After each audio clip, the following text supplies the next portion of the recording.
Magandang araw po sa lahat na nakikinig po ngayon. Welcome to our Bread of Life live stream.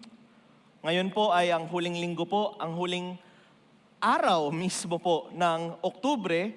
At sa susunod po na buwan, no, yung sinasabi po kanina ng ating worship leader, we're going to once again take a journey. Tayo po ay tinawag po sa mundong ito upang maglakbay, maging manlalayag, no po, that we were told and we were called to be pilgrims on a land that's not ours, that we are just making our way back home.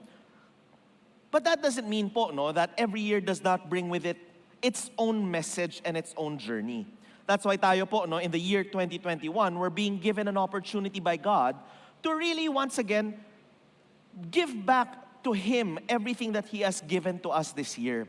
Sa dami-dami po na nangyari po sa taon na ito, there's so many things that we can focus on. Ang dami-dami mga bagay na pwede tignan, ang dami pwedeng bigyan ng pansin. Ngunit po, sa halip niyan lahat na po, are we still able to trace and see the path that God has been giving us? You see, if there's something that I know for sure, journeying with God means stepping out into the unknown. And it is only when we step out into the unknown that the world takes notice. You know, there's something interesting that happened this week na gusto ko lang po pagsimulan po sa atin po sa araw na ito, no? Kakatapos lang po ng filming ng John Wick Chapter 4. Alam niyo po si John Wick? Yung magaling ho na, na action star, di ba? Si John Wick, si Neo. Kasi sabi po nila, no, kakaibang panahon po ito ngayon para kay Keanu Reeves. Alam niyo po ba na this year po lalabas ang Matrix 4? This year nga ba o next? Alam ko this year eh. Di ba? Tapos sa susunod po, darating yung John Wick 4. Kaya nga sabi ko eh, ang goal po ni Keanu Reeves, magaya po ang shake, rattle, and roll. Umabot hanggang 20. Di ba? Kasi tayo, alam mo yung baduy, ang mga 3, 4, baduy yan. Gusto natin yung pang 20-20. Yung gusto po natin, ano ba yun? Yung kay Vic Soto, yung hanggang buka, yung hanggang mamatay at bumalik na si Lord, may Vic Soto movie pa rin na pareho, di ba po? Yun yung style, hindi po ba?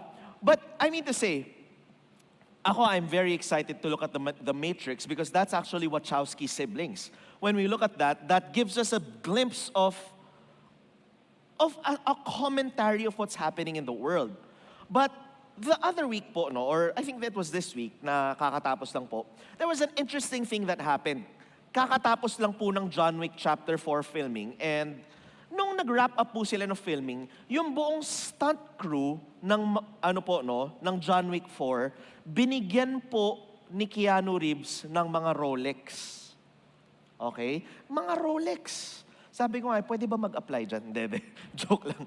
Yung alam mo yun, sabi ko, ayos to sa likod po nung relo, merong naka-engrave na pangalan, naka-engrave po yung John Wick Chapter 4, ganon, at pasalamat galing kay Keanu Reeves.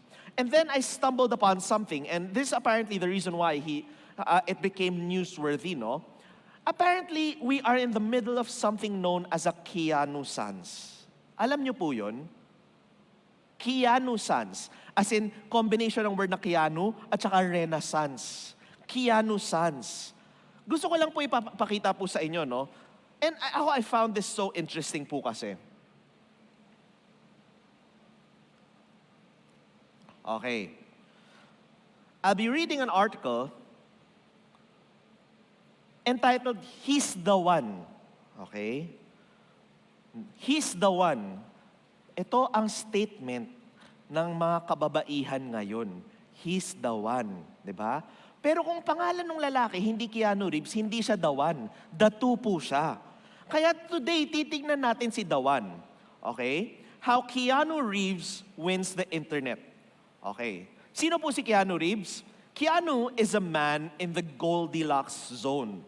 He's tall, but not too tall. Tough, but not overtly so. His fame is offset by a rather mysterious personal life.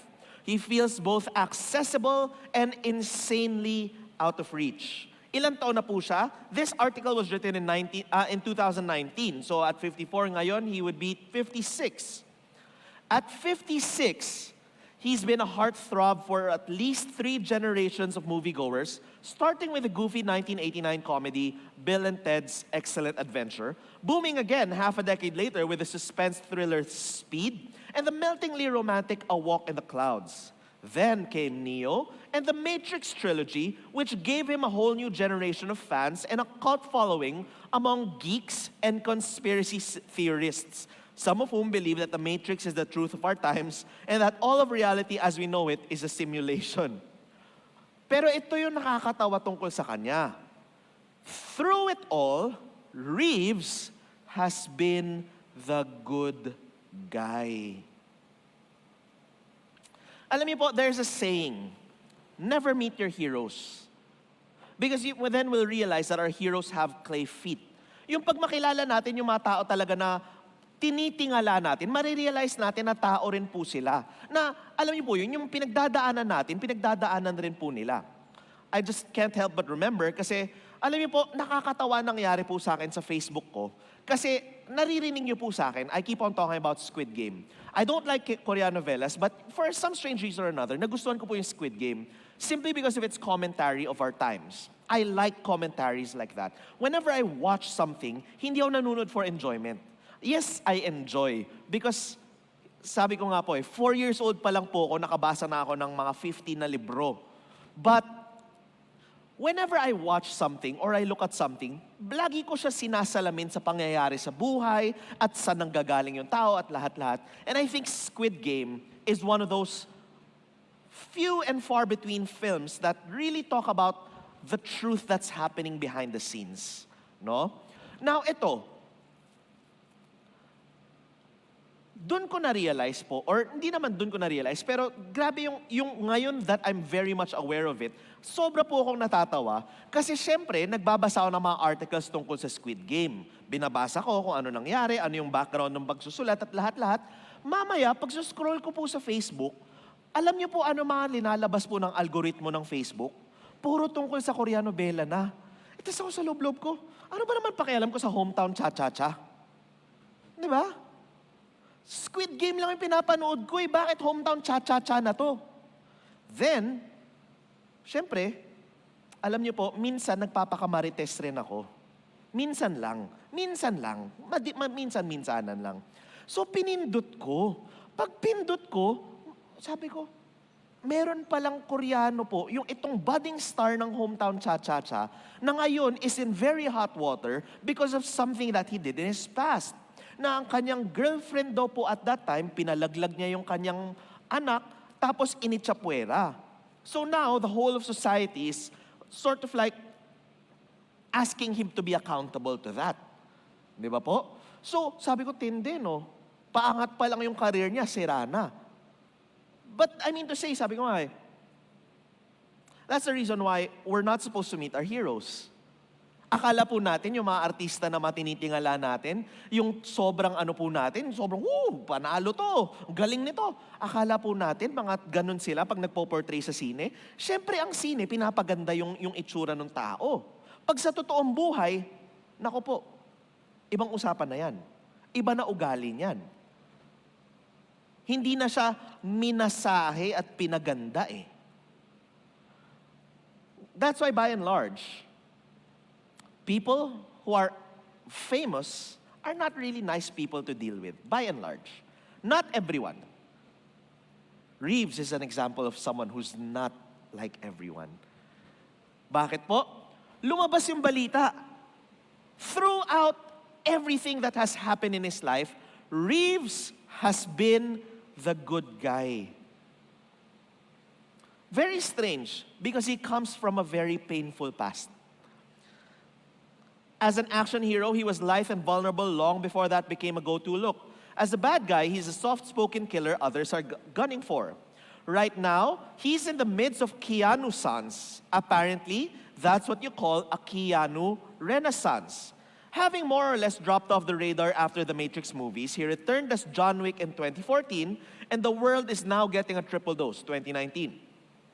John Wick 3, Toy Story 4, and Netflix film Always Be My Maybe. The memes just make themselves as he strides into a double date in that last film dressed all in black as Sail by AWOL Nation plays in the background. So what is it about this guy? Why do people say that we are in the middle of a Keanu Sans?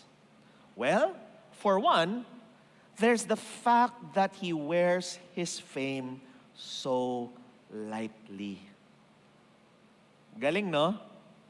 Alam niyo po, recently I was talking with someone from the industry dito po, no? And we were talking about particular people in the industry na, alam niyo po, meron pala mga tao literal. Yung kung tipong wala kang pangalan, hindi ka papansinin. Meron pala mga tao na yung literal, yung pagtingin mo sa TV, lahat ng tao parang naglalaway para sa kanya. Pero sa totoong buhay, grabe sila sa mga PA. Yung mga PA, grabe daw kawawain. May mga ganun daw po pala mga tao ngayon. Yung parang, porket marami kang fans, feel mo, kakaiba ka na? Ang fans, hindi totoong kaibigan yan. Isang araw kakampi mo yan, susunod kaaway. Ngayon, okay kayo. Bukas, tignan na lang natin. You see, that's a problem of mob or herd mentality. Mob or herd mentality, parang dagat lang yan. Minsan pa ganito, minsan pa ganon. Diba? Yan talaga eh. Kaya ibang tao, feel nila, yung fame nila, wala rin. Kaya people take notice of people who are famous but don't act like it. Ano nangyari daw po kay Keanu Reeves? He takes the subway in New York, rides his motorbike to bookstores, and eats sandwiches alone on park benches. So apparently, kung nakatira po kayo sa New York, pwede nyo makita ng basta-basta lang po si Keanu Reeves naglalakad sa kalye. With that last image captured in 2010, the memes once again just made themselves. Sad Keanu was photoshopped into different settings, and June 15 was declared Cheer Up Keanu Day. Sabi ko, tinding usapan niya, marami pa daw po nagsiselebrate. Now, tignan nyo po, saan nanggagaling si Keanu Reeves? In the year following the Matrix release, Reeves lost his girlfriend and their child. Kaya pala nawala. Namatay ang kanyang girlfriend at ang kanilang sanggol. So, when talk show host Stephen Colbert recently asked, "What do you think happens when we die?" Reeves responded with a pregnant pause and then, "I know the ones who love us will miss us." Lalim mag-isip, no? Sabi niya, ang kamatayan nakaka-apekto, naapektuhan po naman yan, yung mga naiwan eh. That became an internet sensation too. In the moment, as the studio audience went wild, a flash of bewilderment seemed to cross Reeves' face. And to be honest, we don't get a fuss about this bit either. But the good guy bit, we do get. In 2011, while riding the metro in New York, Reeves was seen offering his seat to a co-passenger, a woman carrying a large bag. Grabe, no po? In 2014, he was seen waiting in line to get into the wrap party for his own film, Daughter of God. Hindi nagsisiga-siga. He's such a gentleman, the buzz now goes, that when he poses for pictures with fans, he doesn't actually touch them. In a time of Trump and #MeToo, there's a call for him to be declared Time Magazine's Person of the Year for being the most wholesome person around. Not only that, there are rumors that Angelina Jolie wants to date him, and fans are begging Sandra Bullock to help him find love again. Sabi ko, ang dami talagang marites sa mundo. Pero tignan niyo po to. Perhaps, what is most irresistible about Reeves, especially to the young and the restless, is his seeming contentment. To the young and to the restless, nakakaiba, bakit at peace yung mama na to? He doesn't chase celebrity or feud with paparazzi. He's never won an Oscar and doesn't seem to care. Pero ito yung matindi. Sana po, makita po natin to His tragedies have not made him bitter or dysfunctional. Instead, he seems to hold the world at a healthy distance, almost as if the clamor doesn't reach him. Almost as if we're still in the matrix and he's, well, the one. This is a man who has journeyed far away from what has been happening in this world. May mga tao po sa mundo na alam mong kasama po natin pero wala na sila dito. Nasa ibang mundo na ang kanilang kaluluwa.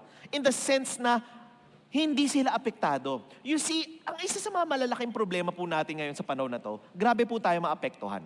Sa lakas po ng ingay na naririnig natin sa paligid natin, very small things and very few things is just needed for us to change how we feel. Marami po sa atin, konting ganun lang, init na ng ulo, konting ganun lang, mamaya sumasabog na po tayo, konting sad lang na mangyari, mamaya depressed na po tayo. Kumbaga, para po tayong sobrang lulong na lulong po sa mga nangyayari dito, hindi na po tayo makaahon galing sa mga pangyayari. And yet, there are people in this world na kahit gano'ng kagulo, by the way, Keanu Reeves, his parents were divorced. He was raised in 3 continents. His best friend died when he was 17. Siguro, ibang tao kilala pa po yun. Si River Phoenix, kapatid ni Joaquin Phoenix. His girlfriend died when he was 30, along with their unborn child. Grabe, no? Yung parang, sabi nga nila when it rains, it's for. Hindi, joke lang. It pours. Di ba? Yung ang dami talaga nangyayari. Pag nagdagsaan yung masamang pangyayari, dito si Keanu Reeves, nagdagsaan talaga. Ngunit, every single time, naaahon niya ang sarili niya. You see, for every one of us, that's what we're called to do. Nobody can save us but ourselves. God's there, but don't forget, God calls us, but He does not just create miracles, He waits for us to say yes. That's why today I'd like to talk about our faith journey a little bit. Sa ating paghanda po sa buwan po ng Sojourn, gusto ko lang po pag-usapan ng lakbayin na kinakailangan natin i-take. Kung meron po kayo mga Biblia, pakibukas po sa Aklat ng mga Hebreo, Kabanata 11.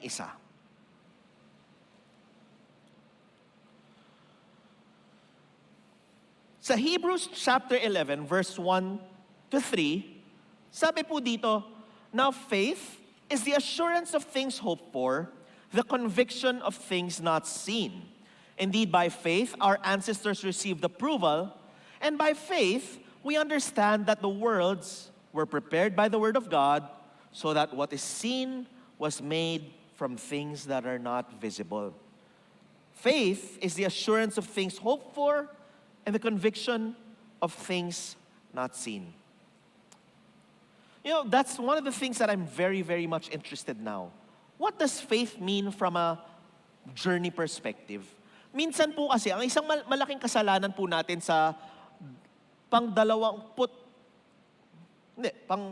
20th, yes. The 20th century, not the 21st century, but the 20th century, is the fact that ginawa po nating prinsipyo ang pananampalataya. Na we have what are known as articles of faith. Na we recognize faith based on what we believe in. However, whenever we look at the history of the word faith, and the history of the feeling of faith, it has never been about a set of beliefs, but about a set of actions taken. Paano natin alam na may pananampalataya ang tao? Kilos pa lang alam mo na eh. Faith is the assurance of things hoped for. Kahit hindi natin alam, sigurado darating yan. The conviction. Paano ba naman gagawin pong article of faith ang conviction? Di ba po? Of things not seen. This action that says, Lord, I don't know what's happening, but I will walk with you. It's something that I've been studying so deeply now kasi sa totoo lang yan ang kailangan natin sa mundong ito eh. Many of us were questioning, what's to thank God for in the year 2021? Ano bang pwede pagpasalamatan sa Diyos? Ang dami nangyayaring mali. Grabe po, parang lahat na lang po na nangyayari. Ang pakiramdam po ng panahon po na ito, para kang yung susulong ka ng 2 steps, pero yung pabaliktad, 3. Imbes na you're moving forward, we're slowly moving back. And yet, is that really what's happening or is that just how we feel? Para po ba tayong Keanu na kaya po natin makita yung ibang nangyayari? O dun po ba tayong parang sobrang lulong na tayo sa mga pangyayari? Diba? Kaya po, today, let's look at an example of faith. Gustong-gusto ko po ang Hebrews 11 kasi we have so many examples of faith here. Let's jump to Hebrews 11 verse 8. By faith, Abraham obeyed when he was called to set out for a place that he was to receive as an inheritance. And he set out, nababasa po natin, at your homes po, say this with me, he set out not knowing where he was going. Ulitin ko po. He set out not knowing where he was going. In the ways age, parang unheard of po, no? Yung minsan tayo pupunta lang 2 kanto, pipindutin pa natin ways, paano makarating eh. Yung alam niyo po yun, dati natatawa po ako sa ating mga Pilipino, kasi ang mga Pilipino, paano tayo magbigay ng direksyon dati? Doon ka sa pangalawang kanto, pag makita mo yung tricycle, kaliwa ka doon. Pag makita mo yung aso, kanan ka doon. Pag makita mo yung barangay hall, lumampas ka na. Di ba? Yung sasabihin mo lahat except the exact location. Ngayon, gusto natin precision. Naks, precision. Gustong-gusto natin yung saktong-saktong, alam na alam natin. Pati si Waze, sasabihin pa niya sa atin, your destination is on your left. Di ba? Dati, nandun ka na, titingin-tingin ka pa. Hindi mo alam kung saan ka. Hindi mo ba? Kaya minsan, ano yung masaya, yung hindi mo alam location, punta ka lang sa lugar, tas hanapin mo uli. Di ba? Ngayon, parang the air of mystery is gone. But strange, the more precise we got, the less happy we become. Sabi po natin, we use things like this so that we can arrive on time, so that we can use our time wisely. And yet, with all these precision instruments, we still end up with less time than we need. Or, yes, yung kumbaga, kulang pa rin tayo ng oras. Palagi pa rin tayo late. Dami pa rin nating hinahabol. Habol pa rin ng habol ng tao. Hindi po ba? It did not help with our peace of mind. Ayaw natin ng mystery, pero ayaw rin natin ng precision eh. We know that precision helps, especially when it comes to engineering, when it comes to technology. Precision is everything. However, when it comes to the technology of the soul, ito lang po yun a little mystery is healthy. Alam niyo po ba yun? Our bodies were not made to feel comfort. Ulitin ko po yun. Our bodies were not made to feel comfort. Whenever we're comfortable, we're not happy. Does that mean we're not supposed to rest? Feel ko may mga tao po ngayon na nakahiga pa sa kama. So, ito po, if you're waiting for a sign, bangon na po tayo. Naks. Hindi. We're not made to be comfortable. We'll never be happy. Alam niyo po, one of the particular neurohormones that we have in our brain is called dopamine. Dopamine is this feeling na masaya ka pag may pinaghirapan ka. Alam niyo what's so strange about dopamine? Kunyari, may pinaghirapan ako. Ako po, nung bata po ako, mahilig ako mag-Rubik's Cube. So the first time I was able to solve a Rubik's Cube by myself, sobrang saya ko na. After that, hindi na ako masaya pag nakakasolve ako ng Rubik's Cube. Bakit? The same dopamine hit that we got will not give us the same amount of happiness. We need to have a different form. Kaya ang nangyari, dati, makasolve ako ng Rubik's Cube in 10 minutes, masaya na ako. After some time, pabilisan na yung ginagawa ko, all to the point na kaya ko po mag-solve ng Rubik's Cube dati in 10 seconds. Alam ko po mabagal yun para sa competitive Rubik's Cube solving. But, that's the point. We're not meant to be comfortable. Our bodies were made by God to always try to always try harder. Yung subok ka lang na subok ng a little bit more, a little bit more, a little bit more. Kaya po, ang mga tao na mahilig lang sa sigurado, hindi magiging masaya yan. I mean to say, wag naman tayo yung parang, alam mo po yun, isang malaking sakit ng Pilipinas, sugal na sugal, di ba? Yung ngayon, walang ginawa kundi magtalpak na magtalpak. Kasi, alam mo yun, bakit? Pwede kang manalo ng 50 million, pero pwede kang manalo ng 100 million. Yun, kalokohan yun.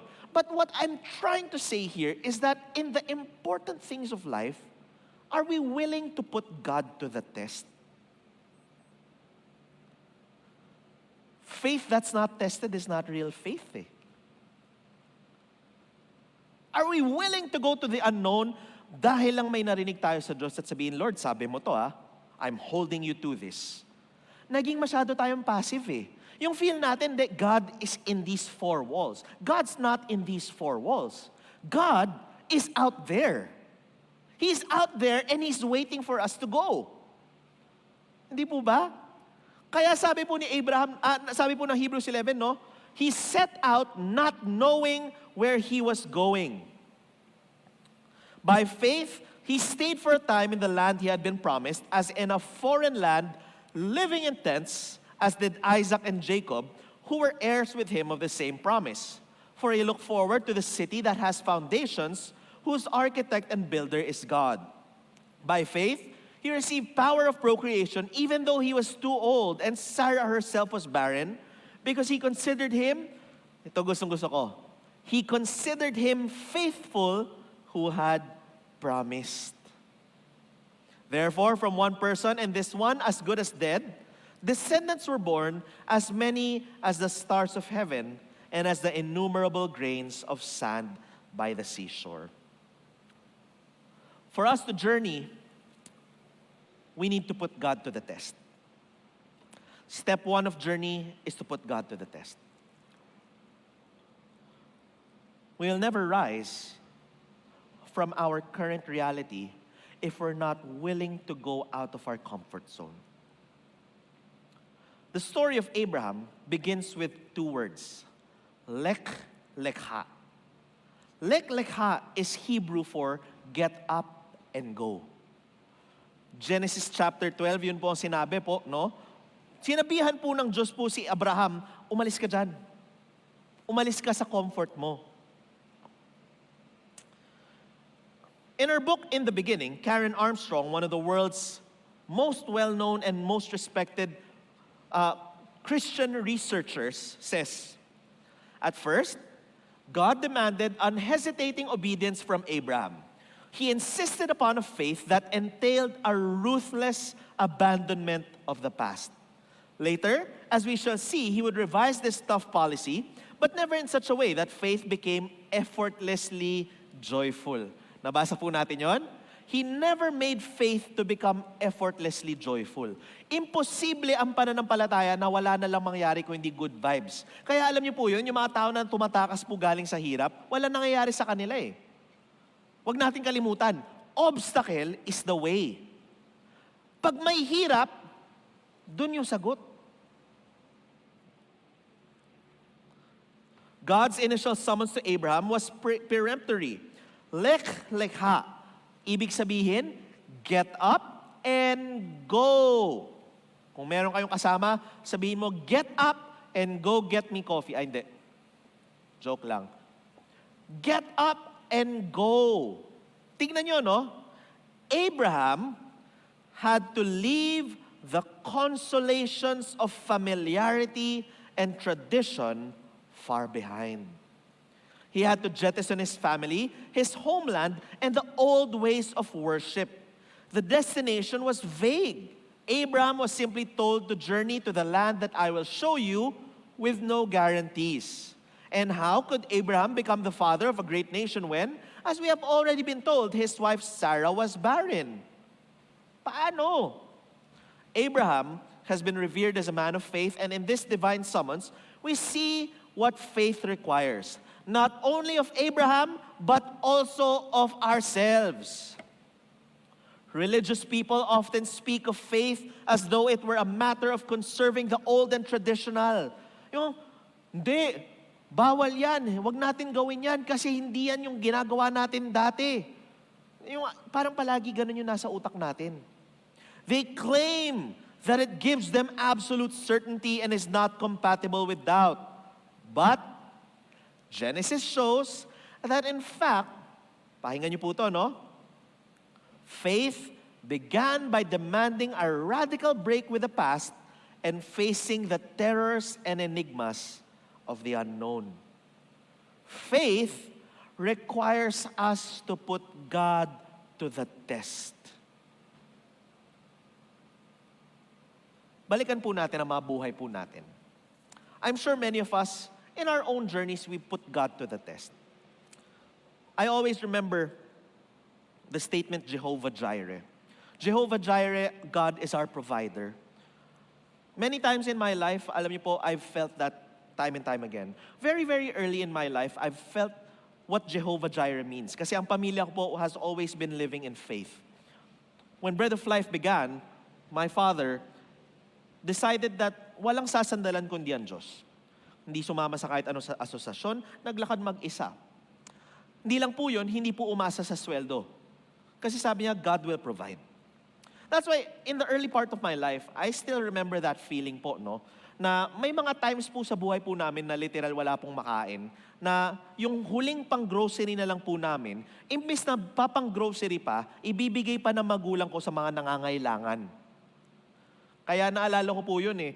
Yun yung mga panahon po na I was too young to understand. But when I grew older, sabi ko, tindi, no? Tapang pala ng magulang ko. Kasi, alam niyo po yun, yung ibang tao po, 3 oras pa lang di nakakain, nagagalit na eh. Diba? Yung magulang ko, willing to go, linggo, walang pagkain, basta sunod lang sa Diyos. You know, very young, I saw that happening, and I saw, whenever we were needy, God always provides a lamb to take the place of Isaac. I always saw that with my parents eh. They were more than willing to let go of what they had basta para sa Diyos. And sa totoo lang, sabi ko nga po eh, ngayon, nare-realize ko kung gaano ka nakakatakot yung pamumuhay ng magulang ko, no? I would be in school and papatawag po ako sa office. Bawal po ako mag-final examinations kasi hindi pa bayad yung school namin. I would be in school, yung mga ganun, yung nagtataka ako, yung mga kaibigan ko lumalabas sa mga bakasyon, hindi kami lumalabas. Palagi lang sagot ng parents ko, pag-pray natin. Kaya alam niyo po, allergic na po ako sa salitang pag-pray natin. Sagot ko, walang kakayanan. Hindi, joke lang po yun. But that's how I grew up. And you know, I sabi ko, when I was older, my parents like to live dangerously. But, sabi ko look at me now. I mean to say, sa awa ng Diyos, nakapag-aral ako sa magandang school. Nakaikot ako sa iba't ibang parte ng mundo. Ang dami kong nabukas po sa buhay po namin. And where did it begin? From my parents saying to God, Lord will put you to the test. Hindi kami aasa sa kahit anong tao, hindi kami didikit sa kahit anong asosasyon, maglalakad mag-isa para lang masundan yung gawain nyo. Kaya we never had money, but money never stopped us from opening ourselves up to the world. Kaya I've been given opportunities that even people with money could not have. Doors have been opened for me that have not been opened for many people. Why? It all begins with a person that says, Panginoon, lalakbay ako kasama mo. How many among us will be willing to take that journey? Yung sasabihin lang, Panginoon, hindi ko alam ano mangyayari, hindi ko alam ano sasandalan ko, pero maglalakad ako kasama mo. Kasi ito lang po yun, no? If there's something that I've seen in my life and I've been sure of at mamamatay akong ito sasabihin ko, no matter how much we think we give to God, God gives us more. I cannot understand it and I cannot explain it, but that's just how it is. Whenever we're willing to walk with God, hindi naman tayo iniiwan ng Diyos eh. Basta sigurado tayong Diyos yan. Paano natin siguradong Diyos yan? Simple lang yan eh. Does it lead us to a greater love? Does it lead us to a greater faith? Does it lead us to a greater hope? If it does not lead us to greater love, to greater faith, and greater hope, I'm sorry to say that's not God. Bakit? Simple lang ang Bible eh. And now these three remain. Tito, Vic, and Joe. Hindi. Faith, hope, and love. But the greatest of these is love. Whoever lives in love, lives in God. It's very simple. If it does not lead us to greater faith, greater hope, and greater love, then I'm sorry. No matter how many times we call the name of God, then it's not bringing us closer. You see, many people look at the story of Abraham, they don't forget the promise to Abraham.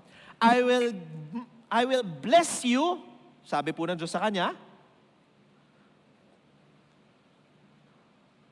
but I will make you a blessing to all people. Sabi ko, gusto natin yung salitang I will bless you. Alam niyo po ba in Hebrew, that's a scary statement. Pag sinabi mong I will bless you, medyo may para kang may espada daw na nakatutok sa'yo eh. Because blessing always leads to being a blessing. Tayo, gusto natin lahat ng blessing, i-claim ko na yan. Di ba? Para maging gahaman. No, blessing leads to being a blessing. Yun yung klaro sa Genesis eh. Kaya, we can't get the blessing without being a blessing. Simple lang po yun eh. Kaya sabi po niya, no? Abraham left not only his family and homeland far behind, but also his gods. Alam niyo po, there was a very intelligent man who tried to break down what we understood about gods. And gods are simply this: what we hold to be dearest in our hearts. Some of us, we look to God, the author and perfecter of faith. We look towards God as the divine presence in our lives. But some of us, our God can be politics. Some of us, our God can be media. Some of us, our God can be money. Some of us, our God can be even our family. When Abraham left, he was called to leave behind what he holds the most dear. And when he arrived in Canaan, the land of promise, he did not bring a Mesopotamian cult with him, nor did he attempt to impose the faith of his fathers upon his new Canaanite neighbors. Once he arrived in Canaan, he seemed to worship the local high god El. Continually on the move, Abraham encountered El at the traditional sacred sites of Canaan. The land had to reveal its own particular sanctity to Abraham, and he had to respect this alien piety. He was not allowed to approach his new God with any preconceived ideas. The authors of Genesis do not show Abraham evolving a theology or a set of beliefs. Rather, they imagined him, pakinggan niyo po, responding to events and experiencing the divine in an imperative that broke down old certainties and expectations. Therefore, living with God meant, initially, that Abraham and his descendants had to be continually on the move. In the ancient world, faith did not mean theological conviction as it does today, but rather a total reliance upon another. Faith, in other words, means a total reliance on God. A total reliance on the journey that God has put us in. Kaya sabi niya, having launched himself on this quest for the unknown, Abraham was impelled not by a strong set of strong orthodox beliefs in one or another particular God, but by a sense of presence that it was impossible to define or categorize. He is depicted as traveling forward toward the perpetually new rather than taking his stand on ancestral piety. That's why for us, what is our lekha moment? To what are we putting God to the test on? Yung kumbaga sa ating lakbayin sa taong 2021, ano ang pinaglakbayan natin na may pananampalataya sa Diyos? Yung willing tayo sabihin, Lord, hindi ko alam kung saan ako pupunta, hindi ko alam anong hantungan, hindi ko nga alam kung pagdating ko dyan, okay pa ako. Pero alam ko lang, Lord, susundan kita. You see, if we're chasing certainties, that's not God. If we're chasing the old, that's not God. Because God always brings us to the new. He always leads us to green pastures. He always leads us to still waters. Lagi tayo pinaglalakbay patungo dun sa bagong, well, in the Good Shepherd analogy, to newer pastures. That's why that's a journey with God. We need to be able to put God to the test. Ano bang milagrong handa tayo makita ngayon? Naniniwala pa ba tayo sa milagro? Or naniniwala na lang tayo sa mga siguradong bagay? I don't know, but I've always been a dreamer. I've always believed that God will solve our problems. Not because I'm just waiting, but He asks us to have faith. To walk towards the unknown, but to also have faith. So ako, alam niyo po, step 1 of pulling ourselves out of this circumstance is to say, get up and go. Tayo, go. Kinakailangan natin maglakbay. Bakit? Because unless we journey, we could not have faith. And unless we have faith, we could not have life. Now, ito po yun, no? This is not me speaking. Allow me to show you a video. This is a video made by Tony Robbins. Since the 90s, Tony Robbins has been the #1 business guru in the world. At recently po, nung pagpasok po ng pandemya, he began talking about who we are as human beings. Sabi niya, we need to have our lives. We need to remember what life is like. Because we have a God-given ability to have faith. And why do we go have life? Because we understand, nandun sa labas ang faith, wala sa loob. Tingnan niyo po to. Can you please have the video of Tony Robbins?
Pansinin po natin,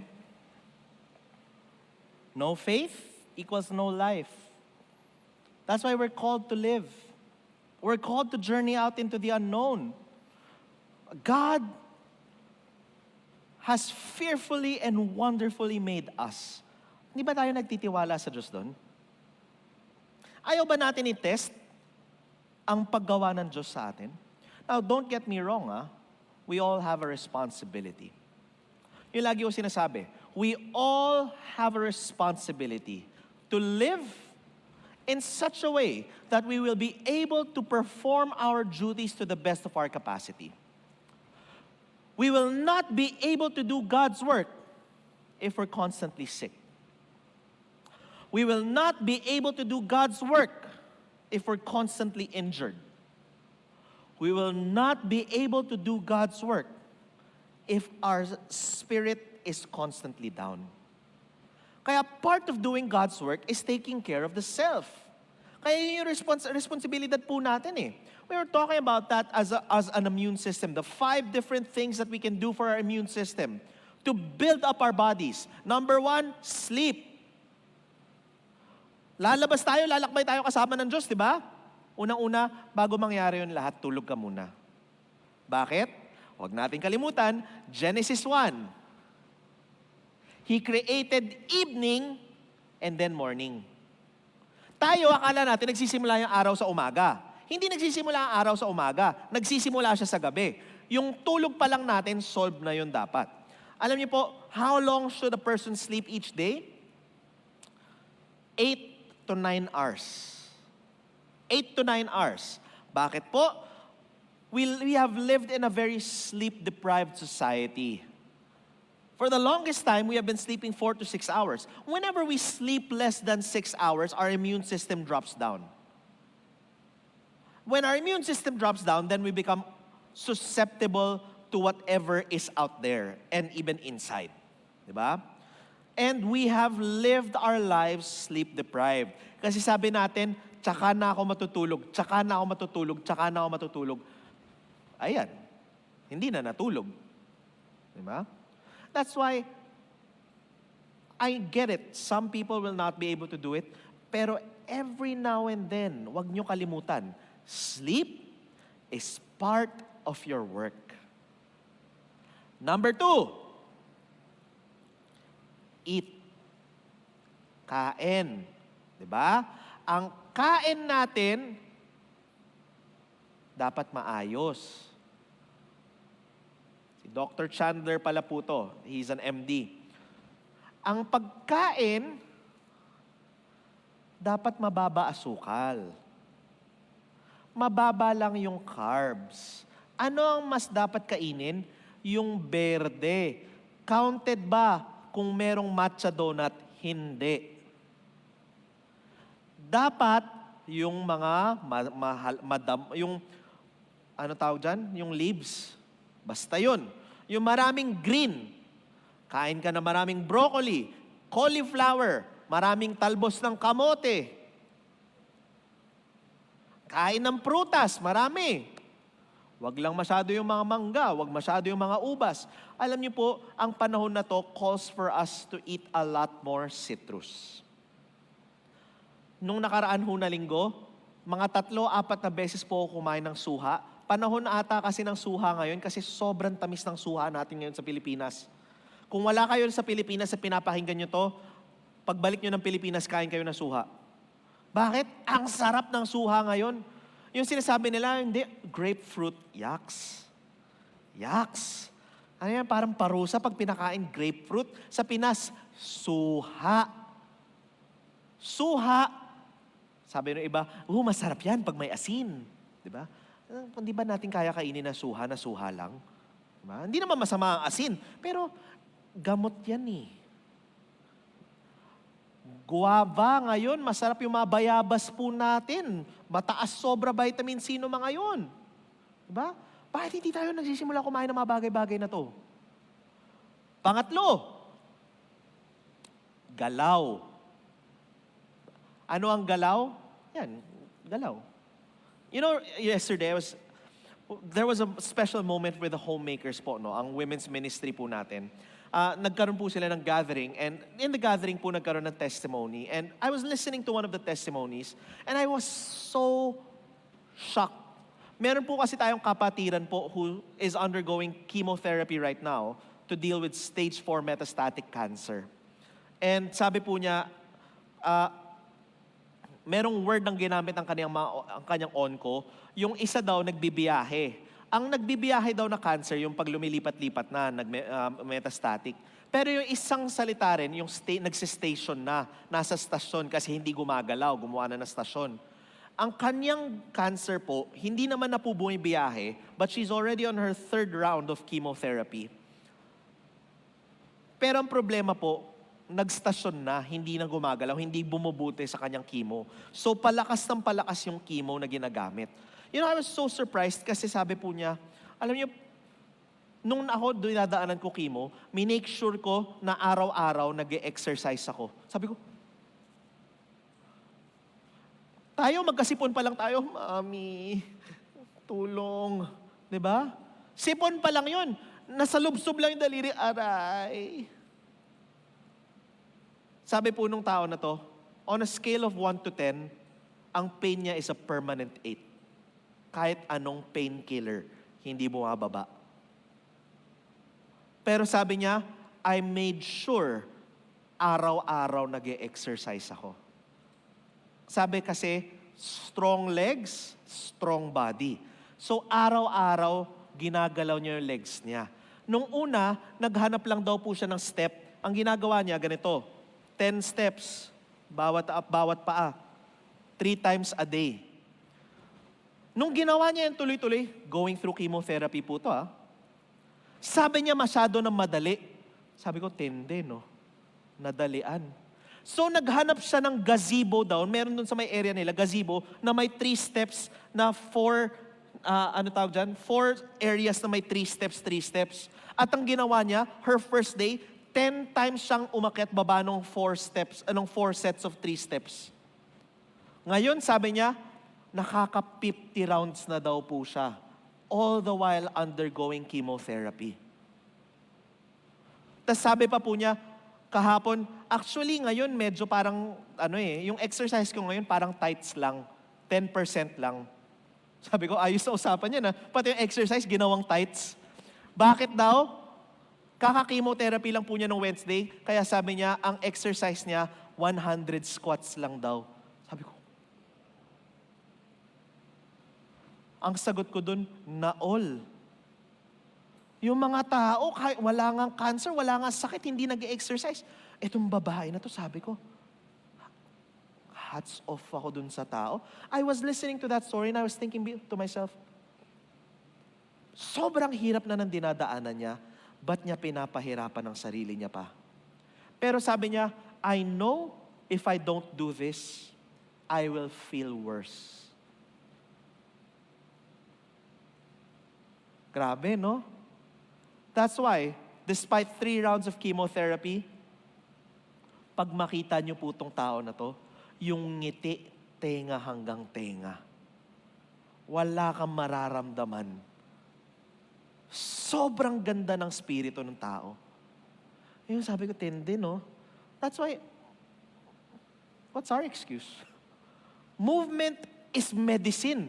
We feel better when we move. When we move, our bodies releases feel-good chemicals. It fixes much of our bodies. At alam niyo po ba, yung mga may problema sa puso, alam niyo ano sagot? Ito pala Pag yung quads natin hindi nagfe-flex, hindi pala nagpapump na maayos yung dugo papuntang puso. Paano magpapump yung dugo ng puso? Netflix. ML. Diba? Pati yung paggagawa ka na ng pagkain, Mami, anong nandyan, pahingi. Si Mami naman, siyempre, mahal na mahal ka. Sige, anak, ito na. Diba? Kaya yun yung problema Pangatlo, movement. Kinakailangan kumilos. Hindi kinakailangan mabigat, pero kinakailangan kumilos araw-araw. Yun nga po Pang-apat, supplement. Okay? Yan. Ayoko na laliman masyado. Vitamin C, vitamin D, probiotic, magnesium. Pwede na yan. Kung gusto nyo na mas marami pa, ask me how, PM is the key. Hindi, joke lang. Marami pa pwede. Pero alam niyo po yun, isang malaking factor yan. Pero ang panlima, ang pinaka-importante, stillness. Maniwala man kayo o hindi, gusto niyo malaman anong tinuturo sa mga pasyente ng COVID na hirap huminga? Stillness. So bakit mo gusto maghintay na magka-COVID bago mo gagawin? Araw-araw, 12 minutes, tapos na ang usapan. 12 minutes, 4, hinga, angkla, sampalataya, bitaw. Tapos, 12 minutes every day. Every morning you wake up, you prepare your soul and body for what God will offer you. Yun lang. So yes, we go out. Yes, we journey. But we also prepare. Sabi nga, di ba? Ang taong hindi naghahanda, mauhuli ka sa journey mo na isa lang sa lawal mo. Hanggang side Z gagamitin mo. Diba? Hindi masayang usapan yon. Kaya, we prepare. Don't forget, lekha. Get up and go. This is a call for us to get up and go. But don't forget, we prepare for our journeys. We work hard to get to our journeys. Because, guess what? If we put God to the test, one day, God will put us to the test. When we put God to the test, God will inevitably test us too. There can be no faith without testing. And it is not only God that we test, it's God who tests us too. Balik tayo Hebrews 11, ha?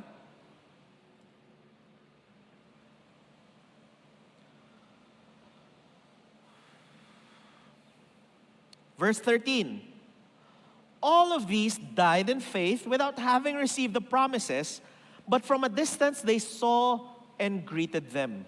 They confessed that they were strangers and foreigners on the earth, for people who speak in this way make it clear that they are seeking a homeland.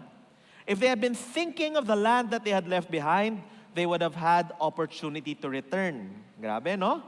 But as it is, they desire a better country.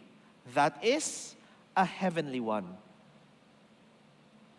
You know, this gets me. Therefore, God is not ashamed to be called their God. And indeed, He has prepared the city for them. Tinding usapan, no? May testing sa atin. God is not ashamed to be called their God. Then it continues. By faith, Abraham, when put to the test, offered up Isaac. He who had received the promises was ready to offer up his only son, of whom he had been told, it is through Isaac that descendants shall be named for you. He considered the fact that God is able even to raise from the dead. And figuratively speaking, he did receive him back. When we put God to the test, God inevitably puts us back to the test. Wala po tayong magagawa. You know,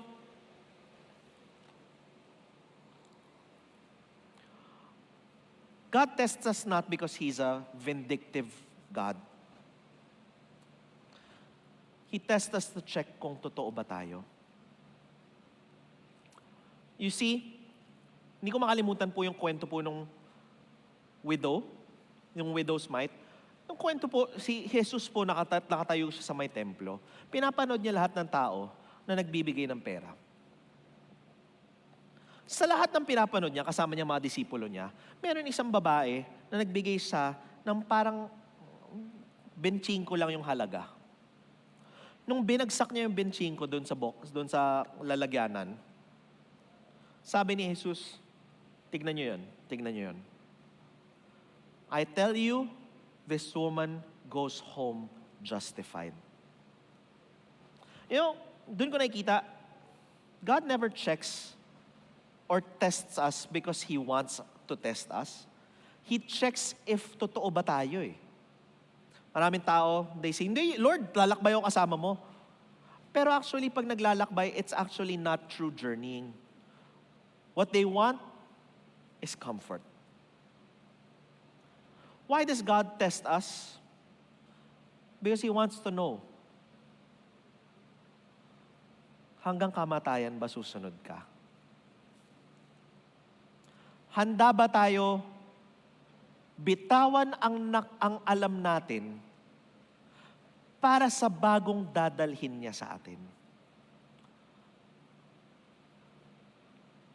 I remember yung kwento po ng Mount Moriah.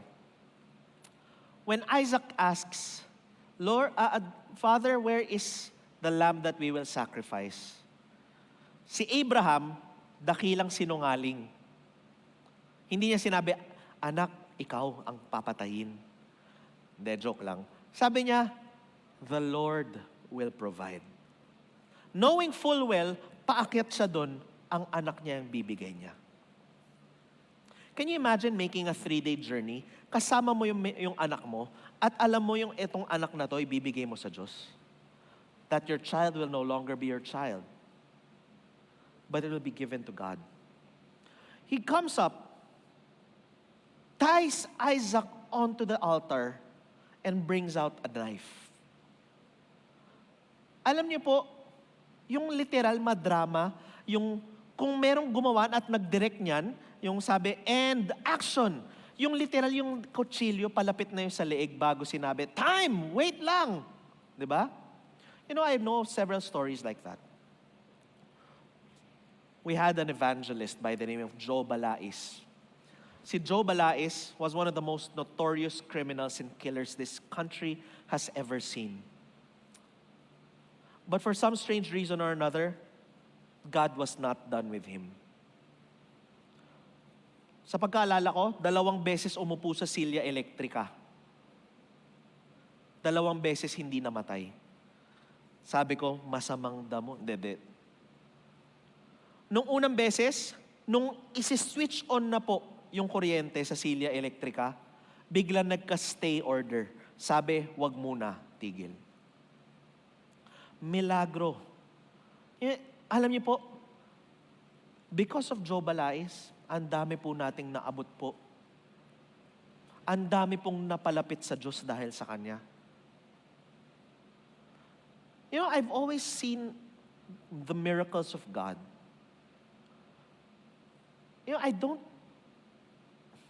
I guess it's, sabi nga po nila the God who can be named is not God. Sabi po na Isaiah, my ways are higher than your ways, my thoughts higher than your thoughts. I don't understand why God puts us to the test. But what I know is, when we're tested, and we come out as gold, nandun lumalabas lahat ng mga milagro. That's when all the beautiful things of life come out. It is only when we are willing to offer our Isaacs, to let go of the past, that God brings us forward and makes us Abraham.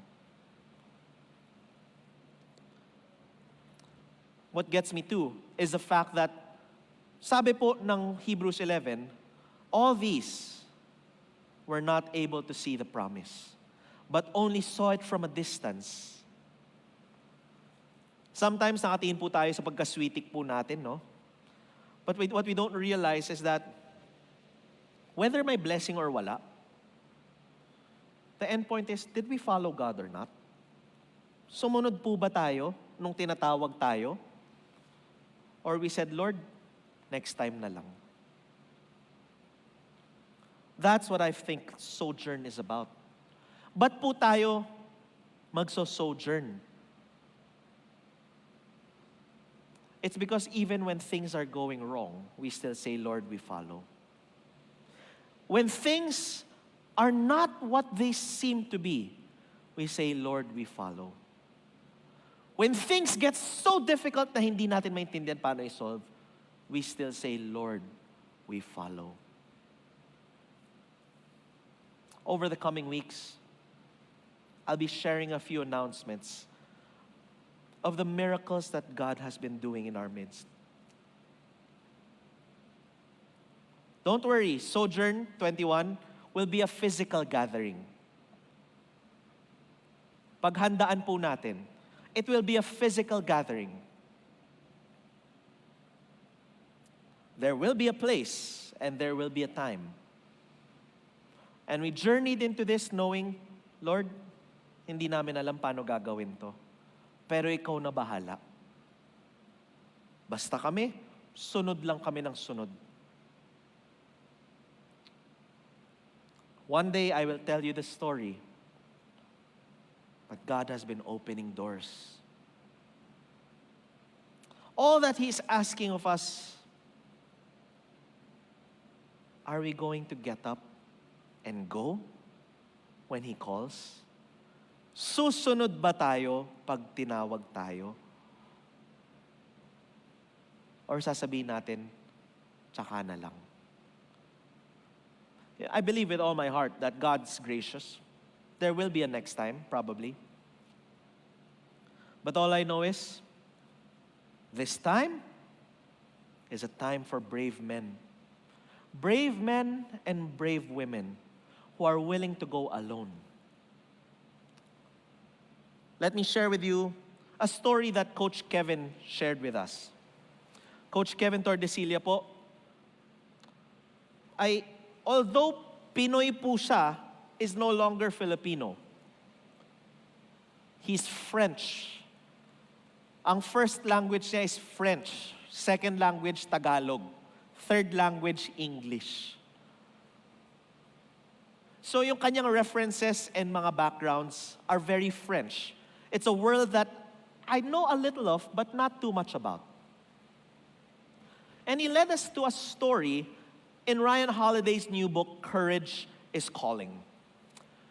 In Courage is Calling, there's a story there of a man who single-handedly defeated the Nazis and saved France.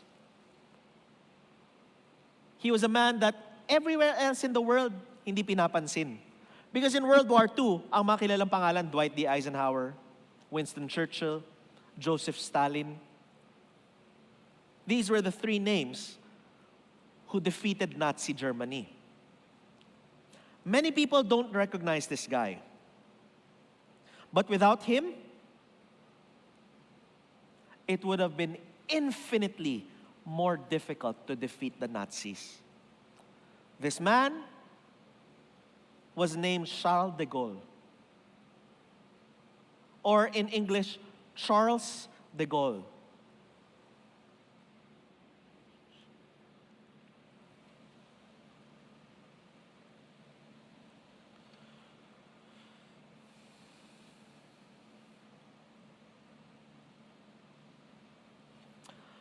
Sabi po dito, one man saved France. Charles de Gaulle thought it worth saving, and he alone made it so.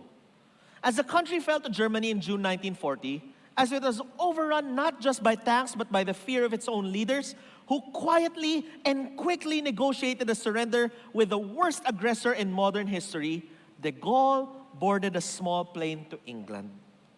It was one of the most frightening flights of his life, not just because he could have easily been shot down or caught before takeoff, nor because many other flights, including one intended for his family, would crash and kill all on board. I appeared to myself, he would reflect on that short hour-and-a-half journey, alone and deprived of everything, like a man on the edge of an ocean that he was hoping to swim across. I felt that a life was ending, a life that I had lived in the framework of a solid France and an indivisible army. Grabe, no? Lahat ng tinayuan ni Charles de Gaulle, nagunaw. Ang kanyang mga leaders, naduwag. Ang kanyang mentor, ayaw pala lumaban.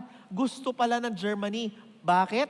Because sabi niya, kung ito ang magpapabalik ng normal life, tatanggapin ko na lang siya. De Gaulle was not France's elected leader. He had no royal blood. He was not even its highest-ranking general. He was more than a citizen, of course. Recently promoted to brigadier general and undersecretary of defense, he had been the only one urging the prime minister that France must fight its way back from the abyss. At the same time, he was also just a man. Yan tayo eh. We're all just people. Abraham, sino ba siya? Bakit siya yung ginamit ng Diyos? Sino ba siya? But isn't that what's so interesting about God?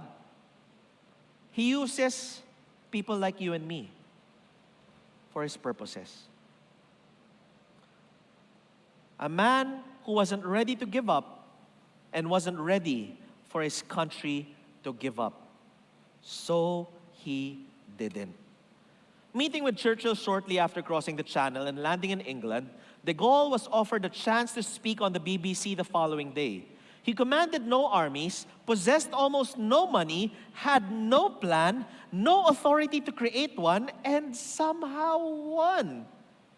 It has been said that one man with courage makes a majority.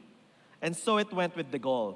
Sabi niya, I tell you, nothing is lost for France. The same means that conquered us can one day bring us victory. For France is not alone. She is not alone. She is not alone. Pero ito yung realidad. She was alone. Grabe, no? Yan yung sinasabi ko. Willing ba tayo i-test ang Diyos? Na kahit yung realidad, hindi ganito. Pero alam natin may nakikita tayong kakaiba. That's testing God. Totoo ba itong nakikita ko, Lord? Pakita mo nga sa akin. Yun eh. De Gaulle's broadcast had been intended mainly for the thousands of French soldiers who had been evacuated by the British. He was calling them to fight with him, to fight for their country. Ito yung harsh reality. Instead, the vast majority of them asked to be repatriated home to the Vichy Republic established by the Nazis. Walang gusto lumaban. De Gaulle's old mentor and boss, General Philippe Pétain, France's great hero in World War I, collaborated with the Germans and used his reputation to legitimize it. What was the point of fighting on? Who could stop Hitler's inexorable march? In his sound check for the broadcast, de Gaulle had uttered just one word: France. He earnestly, sincerely, beyond logic and facts, believed in that nation. He believed that Pétain's surrender was illegitimate. This was his lodestar, however beyond reason it was. He believed France could be saved. The facts were grim. De Gaulle, his brave wife and family who had escaped without aid, and a few officers whom Churchill chose to back with the power of Britain were all France had left. And would it be enough? In every fundamental thing you've done, weren't you always a minority? The writer and resistance leader André Malraux would ask de Gaulle at the end of his life. I was in a minority, I agree, but I knew that sooner or later I should cease to be so. Napoleon, perhaps the only other French hero whose accomplishments don't pale in comparison to de Gaulle's, famously said, pakinggan niyo po to, no? Nothing is lost while courage remains. Things might not be as great. Ano bang sagot sa panahon ng pandemya? Paano ba natin lalabanan ng COVID? Paano ba natin lalabanan itong pandemya? What about me with the work? What about me who lost my job? What about me who lost my family? All I can say is, nothing is lost while courage remains. May tapang po ba tayo maglakbay sa panahon na to? May tapang po ba tayo hanapin ang pananampalataya natin muli sa panahon na to? Nothing is lost while courage remains.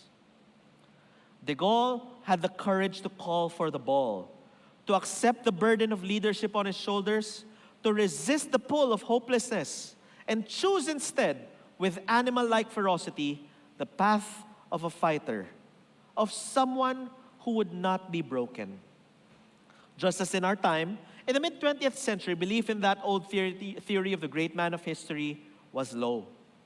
Could one person really change the world? Can we really make a difference? Or must we concede to the overwhelming forces of time and trend? Sabi po niya, let's jump forward, last paragraph. De Gaulle was tried in absentia by the Vichy regime and sentenced to death. In the last war, he had been wounded multiple times, including bayonet. He had been a prisoner of war, and he had attempted to escape relentlessly, fearlessly at grave risk. Imagine the courage of his wife, commandeering a spot on the boat, getting 3 young children, including one with Down syndrome, safely to London as enemies swarmed to find her.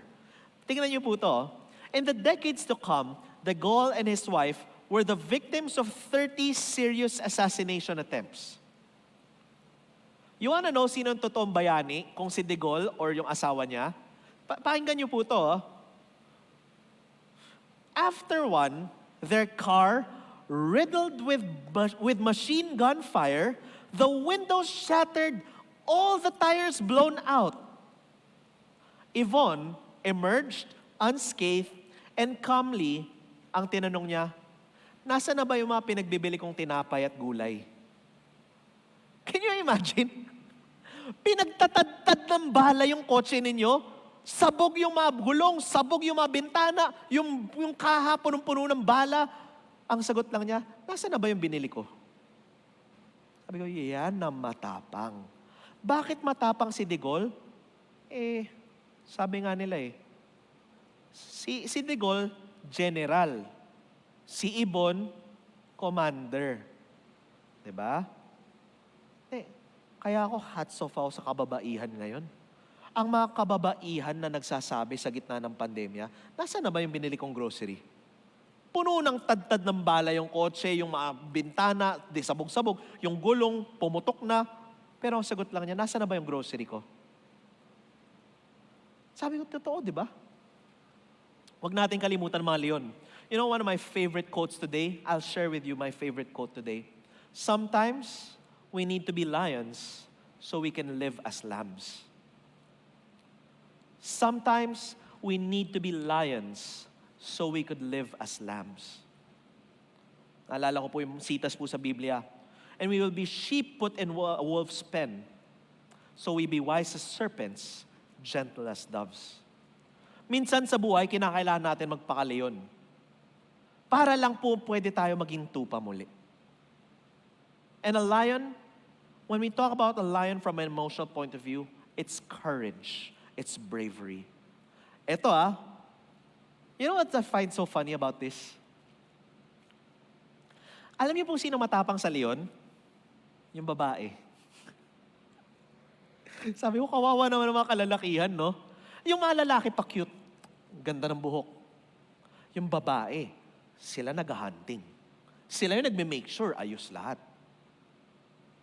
Sometimes, we need to be lions so we can live as lambs. Kaya sabi ko, ito bayani si Yvonne. De Gaulle mocked his assassin's aim, saying, "These people shoot like pigs." This was a family that mastered fear, transcended it even.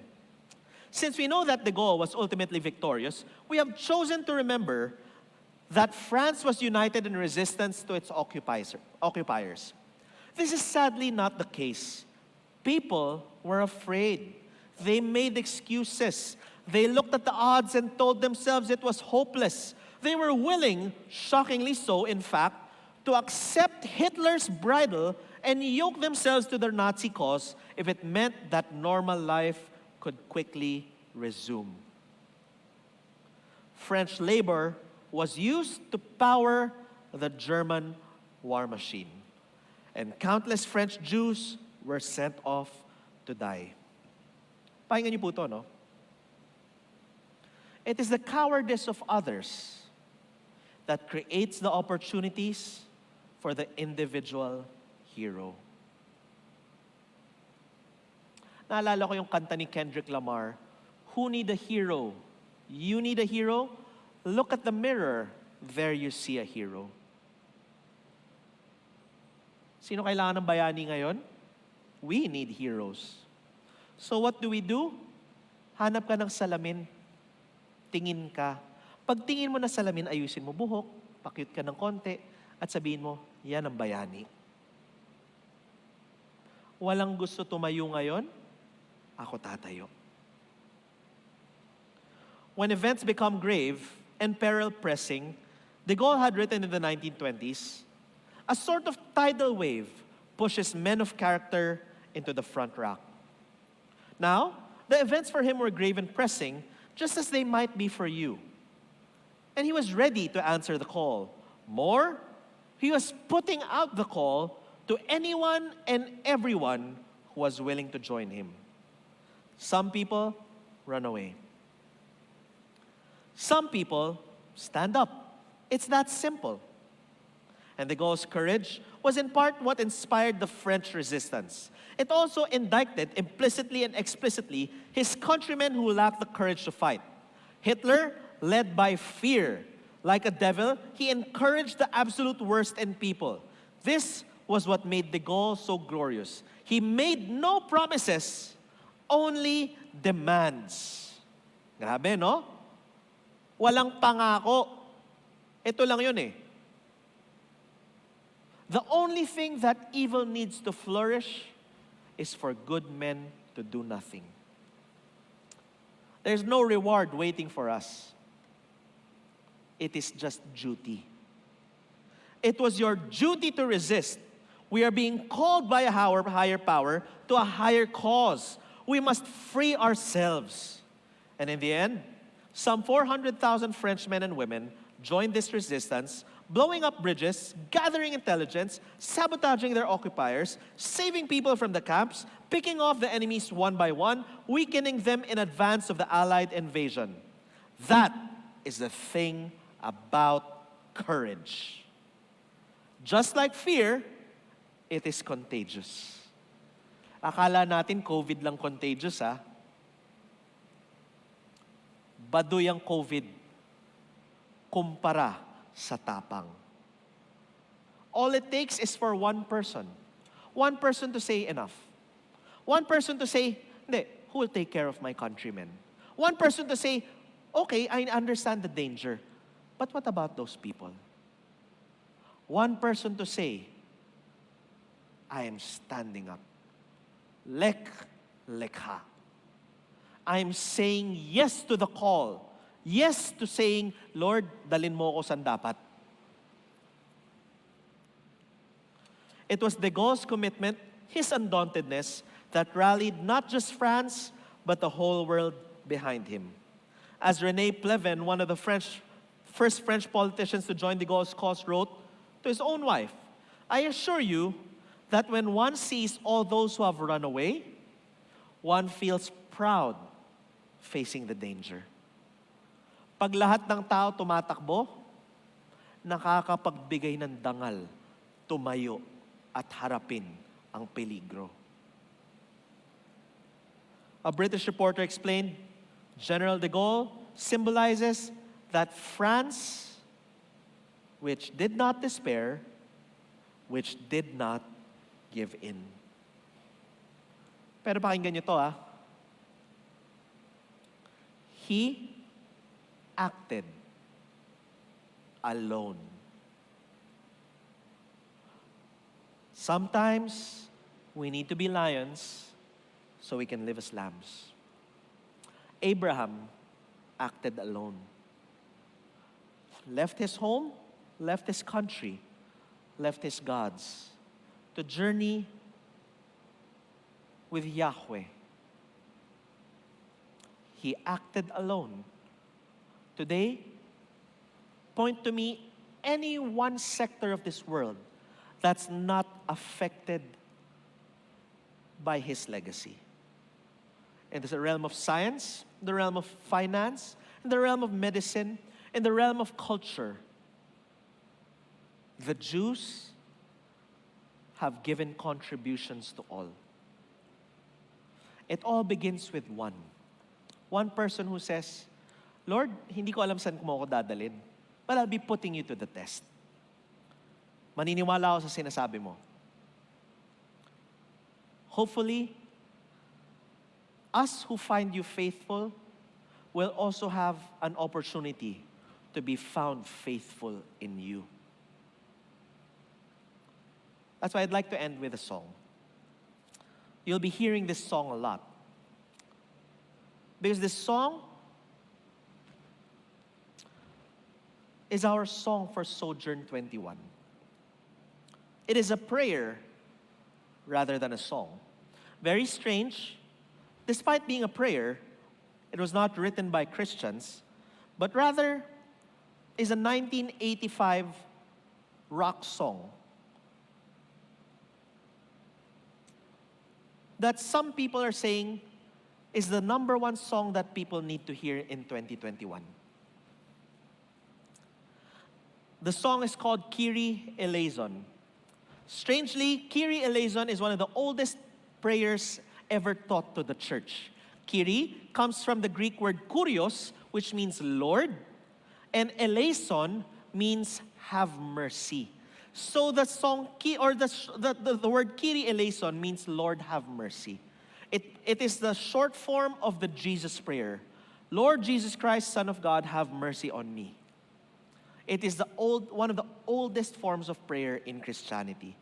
Lord Jesus Christ, Son of God, have mercy on me. Short form, Kyrie Eleison, Kyrie Eleison, Kyrie Eleison. This song was written by the band Mr. Mister, a 1985 rock band na they had two hits. One was called Broken Wings, the second is called Kyrie. And it's very strange because when you hear Kyrie Eleison is usually a very somber chant. Ang early church, they used to sing Kyrie Eleison and it was very somber. It brought you to this state of, Lord, maawa kayo sa akin. But the way that Mr. Mister made this song, it was celebratory, victorious. Na sinasabi, Panginoon, kaawaan niyo ako. And for me, the chorus gets me. Because the chorus says, Kyrie Eleison, down the road that I must travel. Kyrie Eleison, through the darkness of the night. Kyrie Eleison, where I'm going, will you follow? Kyrie Eleison, through the highway of the light. Sinasabi niya, Panginoon, kaawaan niyo ko sa landas na kinakailangan ko tahakin. It tells of journey. Hindi ba tayo yan po? Where now, many of us, I'm sure, are taking a journey we have never taken before.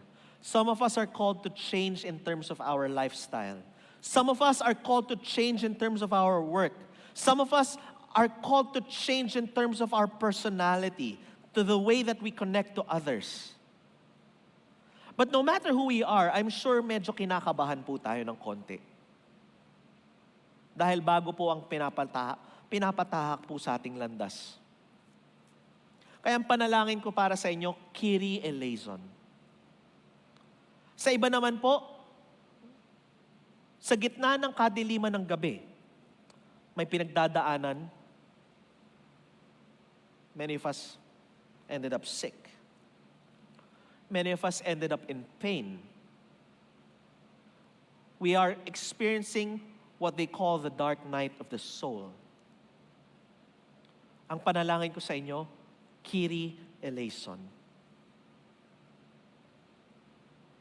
Some of us are probably asking, where is God?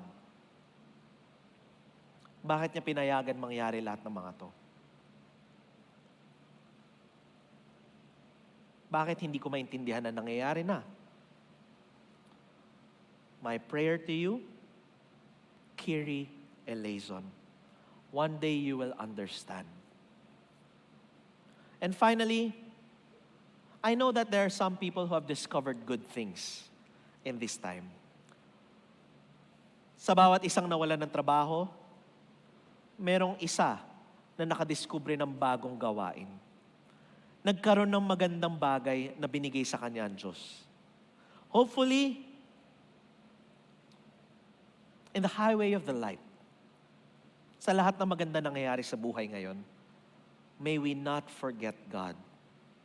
So my prayer still is, Kyrie eleison. Panginoon, kahabagan mo ko. Let me share with you this version. Can you please have the song, Kyrie?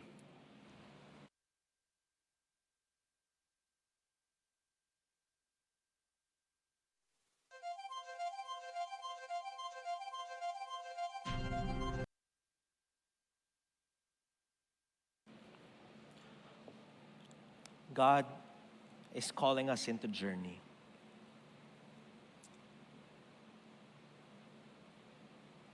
He's calling us to the unknown. And hopefully, we answer the call of Lek Lekha. Put God to the test and allow God to test us. Because all I know is, although there are things that we do not understand, Kyrie eleison. Panginoon, kahabagan niyo ko. Sa landas na kinakailangan kong tahakin, sa gitna ng gabi, kung saan mo man ako kinakailangan dalhin, pero Panginoon, pati sa liwanag, He will bring us into a journey that will take us to greater and greater heights.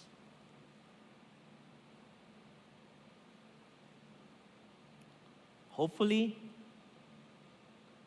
this might be our time to become lions, so that one day, we could live as lambs. Please join me as we end with a word of prayer.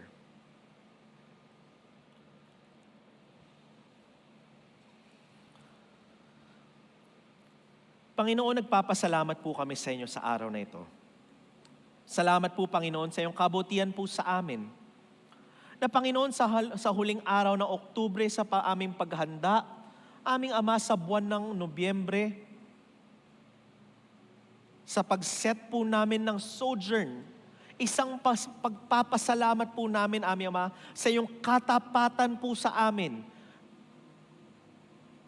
Panginoon, O Lord God, sa araw na ito, binigyan niyo po kami ng pagkakataon, O Lord God, na makarinig po muli sa inyo. Kayo po sa nakakilala ng bawat isa na nakikinig ngayon.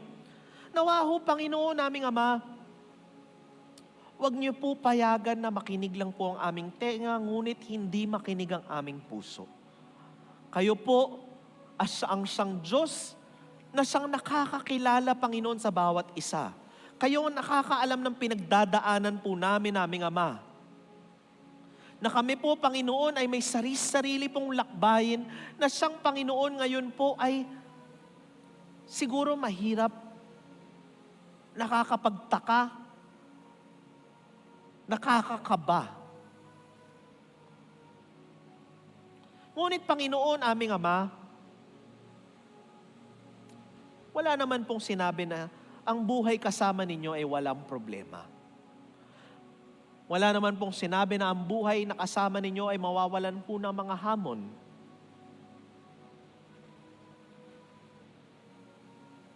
Ang sinabi lang po, ang buhay kasama ninyo ay magiging punong-puno. Puno ng saysay, puno ng pananampalataya, puno ng pagsinta.